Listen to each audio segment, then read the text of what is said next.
హరి ఓం. ఆరో సూర్య శ్రోతలందరికీ స్వాగతం అండి. ఈసారి ఒక విచిత్రమైన టాపిక్ తీసుకుని ఆరో సూర్య మీ అందరి ముందుకు వచ్చింది. విచిత్రం అంటే ఇది ఆరో సూర్యకి విచిత్రం, రైట్? ఇది ఎందుకండి అంటే నిజానికి లోకశ్రేయస్సు దృష్టిలో పెట్టుకొని, లోకము అంటే ఎవరండి? అంతా మనమే కదా. అందుకని రుక్మిణి లాంటి కోడలు రావాలి అనుకునే మగపిల్లల తల్లిదండ్రులు, అలాగే కృష్ణుడు లాంటి భర్త. కృష్ణుడు లాంటి భర్త అని ఎందుకు కోరుకోవాలంటే మనం ముందు ముందు అది చదివేటప్పుడు ఎలాగో తెలుస్తుంది. అలాగే పిల్లకి నచ్చిన వాడు, ఆడపిల్లల తల్లిదండ్రులకి ఎంతసేపు పిల్లకి నచ్చాలి, పెద్దవాళ్ళు మెచ్చాలి. అంతే కనుక అందరికీ ఉపయోగపడేటువంటిది ఈ రుక్మిణీ కళ్యాణం, రుక్మిణీ కళ్యాణ వైభవం అని కూడా మనం అనుకోవచ్చు. దీనిని తీసుకుని వాళ్ళ ఆరో సూర్య మీ ముందుకు వచ్చింది. ఇందులో 40 శ్లోకాలండి. మనకి శ్రీరామాయణంలో సీతా కళ్యాణంలో కూడా మనకి సీతా కళ్యాణ ఘట్ట అనేటువంటిది బాలకాండలో కూడా 40 శ్లోకాలు ఉన్నాయి. అందుకని దాన్ని ఆధారంగా చేసుకొని భాగవతంలో మనకి దశమ స్కందం నుంచి సుమారుగా ఒక 3 సర్గల నుంచి సంగ్రహించి ఒక 40 శ్లోకాలు సెలెక్ట్ చేయడం జరిగిందండి. ఈ శ్లోకాలు 40 శ్లోకాలు 40 రోజులు, రోజు 40 శ్లోకాలు చదువుతూ 40 రోజులు శ్రద్ధగా చదివి చివర రోజు కృష్ణుడికి వెన్న ఇష్టం కాబట్టి నైవేద్యం పెట్టి, మీరు ఎవరైతే కోరుకున్నారో వాళ్ళు ఏమి కోరుకున్నారో ఆ కోరికని తీరేలాగా ఆ నైవేద్యం పెట్టింది వాళ్ళే తినేలాగా చేసుకుంటే తప్పకుండా పని చేస్తుందండి అని పెద్దలు చెప్పింది. ఇది నా శ్రోతలందరికీ కూడా తెలియాలి అని ఈ ఛానల్ ద్వారా తీసుకొని వస్తున్నాం. ఇందులో గమ్మత్తైన విషయాలు ఏంటండి మనం గమనించాల్సినవి అంటే, ఇక్కడ రుక్మిణి కోరుకోవడం కంటే కూడా రుక్మిణి ఒక మనిషిని పంపిస్తే ఇలాగా నిన్ను భర్తగా పొందాలి అని అంటే కృష్ణుడు ముందే చెప్తాటండి, నేను కూడా ఆమెను పొందాలి అని అనుకుంటున్నాను అని. ఇవండి విచిత్రాలు. తర్వాత రుక్మిణి అమ్మవారి దగ్గర ప్రార్థించేటప్పుడు ఆ ప్రార్థనలు కూడా మనందరికీ చాలా ఆనందంగా ఉంటాయి ఆ శ్లోకాలు చదువుతూ ఉంటే. ఓకే, అందమైనటువంటి భర్త అంటే ఈ రాయబారం పంపించినటువంటి పురోహితుడు రావడం లేట్ అయితే, అమ్మవారు నన్ను అనుగ్రహించలేదా, నాకు అంత అదృష్టం లేదా, శ్రీకృష్ణుడు తిరస్కరించాడా వగైరా, అంటే ఇటువంటి ఆలోచనలు కూడా ఒక క్షణం ఆమెకు మనసులో కదిలితే, అయినా అమ్మవారి మీద నమ్మకంతో ఆమెను వేరే ఎవరికో ఇచ్చి వివాహం చేయాలి అని తండ్రి ప్రయత్నం తండ్రి కూడా కాదండి, అన్నగారు ప్రయత్నం చేస్తే అన్నగారి మాటకి ఎదురు చెప్పలేని, అంటే కొడుకు మాటలకు ఎదురు చెప్పలేని తండ్రి కూడా దాన్ని అంగీకరిస్తే జరుగుతున్నటువంటి వివాహం.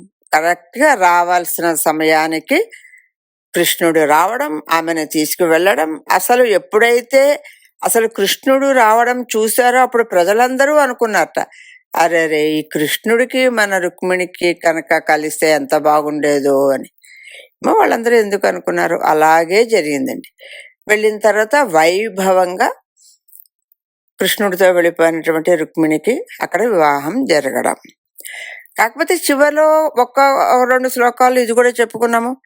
అది ఎవరైతే ఈ వివాహాన్ని అడ్డు చెబుతున్నారో వాళ్ళకి పనిష్మెంట్ ఇవ్వడానికి, శిక్షించడానికి కృష్ణుడు పూనుకుంటే కూడా రుక్మిణి అడ్డుపడ్డది.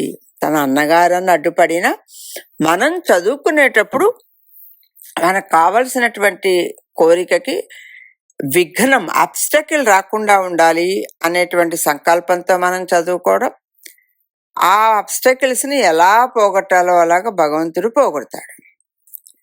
దయచేసి అందరికీ కూడా ఒక శుభాకాంక్షలతో, శుభాశయాలతో అంటే ఈ రుక్మిణీ కళ్యాణం 6వ సూర్య ద్వారా ఈసారి మీ అందరి ముందుకు వస్తుంది. ఆస్వాదించండి. అందరూ కూడా ఎంతమంది విన్నారో అంతమంది కూడా దీనికి లైక్ కొట్టడం అనేది ఉంది. అది కూడా మాకు తెలియచేస్తే మీ అందరూ దీన్ని ఉపయోగించుకుంటున్నారు. మన అందరం కలిస్తేనే లోకం అండి. అందుకని లోక కళ్యాణం కూడా ఇదే. అదే మన అందరూ బాగుంటే, వివాహం చేసుకున్న వాళ్ళు అబ్బాయిలు అమ్మాయిలు తల్లిదండ్రులు అందరూ బాగుంటేనే కదండి లోక కళ్యాణం. అందుకని ఆ వివాహానికి సంబంధించిన సమస్యలు ఏవీ లేకుండా ఉండడం కోసం అన్నట్టుగా దీనిని భగవత్ సంకల్పంగా ఆ 40 శ్లోకాలు నాకు అనిపించినవి దాన్ని సెలెక్ట్ చేయడం జరిగింది. దానిని ప్రప్రథమంగా 6వ సూర్యాలో ప్రయోగించడం జరుగుతుంది. అందరూ ఆస్వాదించి భగవద్ అనుగ్రహం పొందాలి అని కోరుకుంటూ అందరికీ కూడా కళ్యాణమస్తు అని ఆశీస్సులతో 6వ సూర్య సమర్పిస్తున్న అద్భుతమైన రుక్మిణీ కళ్యాణ వైభవం ఇక మీద వినగలరు. రుక్మిణీ కళ్యాణం సంస్కృతం శ్లోకః.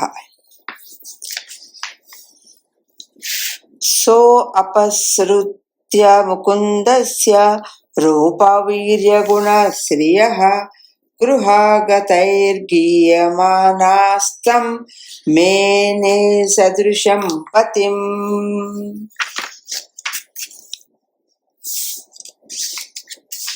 ద్వారకాం సమాభ్యేత్య ప్రతిహారైః ప్రవేశితః అపశ్యదాద్యం పురుషం ఆసీనం కాంచనాసనే దృష్ట్వా బ్రహ్మణ దేవస్తం అవరుహ్య నిజాసనాత్ ఉపవేశ్యార్హయాం చక్రే యథా ఆత్మానం దివౌకశః. యతస్త్వమాగతో దుర్గం విస్తీర్యేహ యదిచ్ఛయా సర్వం నోబ్రూహ్య గుహ్యం చేత్ కిం కార్యం న కరవామతే. శ్రుత్వా గుణాన్ భువన సుందర శృణ్వతాం తే నిర్విశ్య కర్ణ వివరైర్హరతోంగతాపం రూపం దృశాం దృశిమతామఖిలార్థలాభం త్వయ్యచ్యుతా విశతి చిత్తమపత్రపం మే. కాత్వా ముకుంద మహతి కులశీలరూప విద్యానయో ద్రవిణధామభిరాత్మతుల్యం ధీరాపతిం కులవతీ వృణీత కన్యా కాలే నృసింహ నరలోకమనోభిరామం.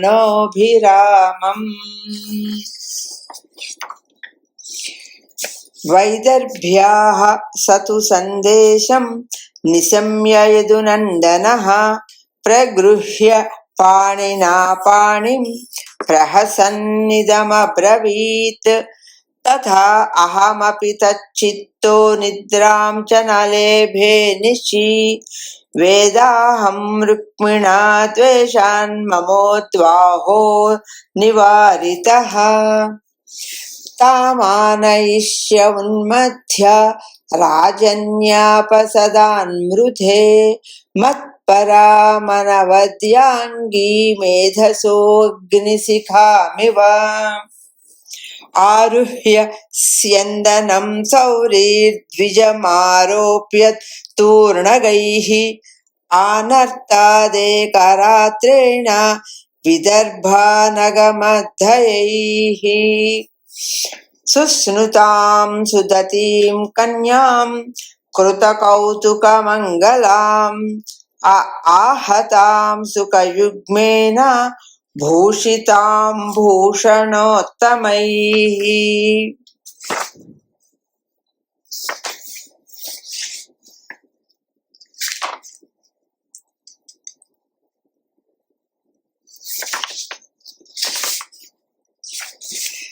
దుర్భగాయ న మే ధాతా నానుకూలో మహేశ్వరః దేవీ వా విముఖీ గౌరీ रुद्राणी गिरिजा सती एवं चिन्तयति बाला गोविन्दहृतमानसा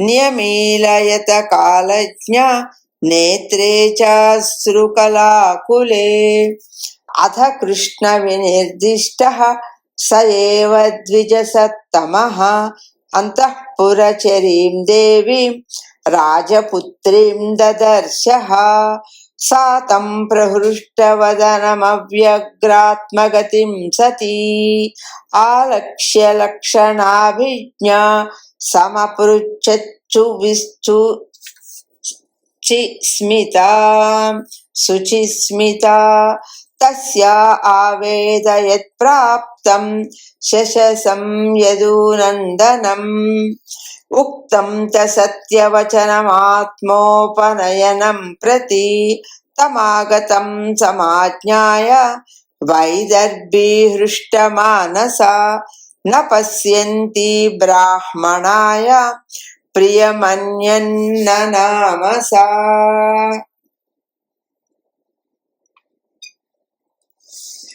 अन्यं न नाम मनसा प्राप्तौ श्रुत्वा स्वदुहितः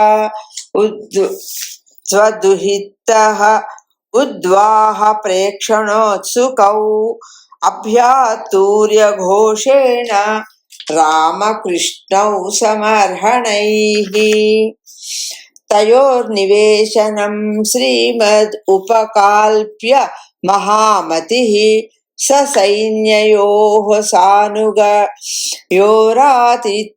विदधे यथा अस्यैव भार्या भवितुं रुक्मिण्यर्हति नापरा असावपि अनवद्याता ध्यात्मा अभिष्याः समुचितः पतिः अभैष्याः समुचितः पतिः किञ्चित् सुचरितं यन्नस्तेन तुष्टस्त्रिलोककृत् अनुगृह्णातु गृह्णातु वैदर्भ्याः पाणिमच्युतः एवं प्रेम कलाबद्धा वदन्ति स्म पुरौकसः कन्या चान्तःपुरात् प्रागात् भटैरुक्ताम्बिकालयं पद्भ्यां विनिर्ययौ द्रष्टुं भवान्याः पादपल्लवं सा चानुध्यायति सम्यक् मुकुन्दचरणाम्बुजं यत वाङ्मातृभिः सार्धं सखीभिः परिवारिता गुप्ता राजभटैः शूरैः सन्नद्धैरुद्यतायुधैः मृदङ्गशङ्खपणवास्तूर्य भैर्यश्च जघ्निरे आसाद्य देवी सदनं धौतपादकराम्बुजा उपस्पृश्य शुचिशान्ता प्रविवेशाम्बिकान्तिकम् तां वै प्रवयसो बालां विधिज्ञा विप्रयोषितः भवानीं वन्दयां चक्रुः भवपत्नीं भवान्विताम् नमस्ये त्वाम्बिकेऽभीक्ष्णं स्वसन्तानयुतां शिवां भूयात् पतिर्मे भगवान् कृष्णस्तदनुमोदताम् अद्भिर्गन्धाक्षतैर्धूपैः वासस्रजसंमाल्यभूषणैः नानोपहारबलिभिः प्रदीपावलिभिः पृथक् विप्रस्त्रियः पतिमतीस्तथा तैः समपूजयत् लवणापूपताम्बूल कण्ठसूत्रफलेक्षुभिः तस्यै स्त्रियस्ताः प्रददुः शेषां युयुजुराशिषः ताभ्यो देव्यै नमश्चक्रे शेषां च जगृहे वधूः मुनिव्रतमथ त्यक्त्वा निश्चक्रामाम्बिका गृहात् प्रगृह्य पाणिना भृत्यां रत्नमुद्रोपशोभिना।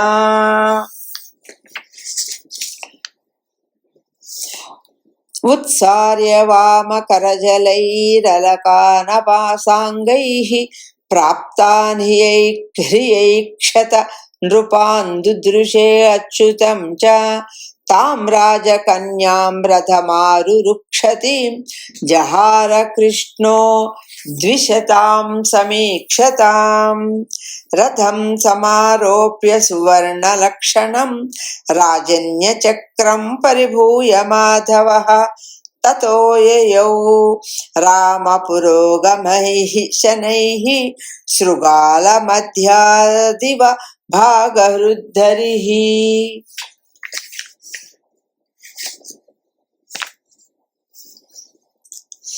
भगवान् भीष्मकसुतामेवं निर्जित्य भूमिपान् पुरमानीय विधिवद् उपयेमे कुरुद्वः।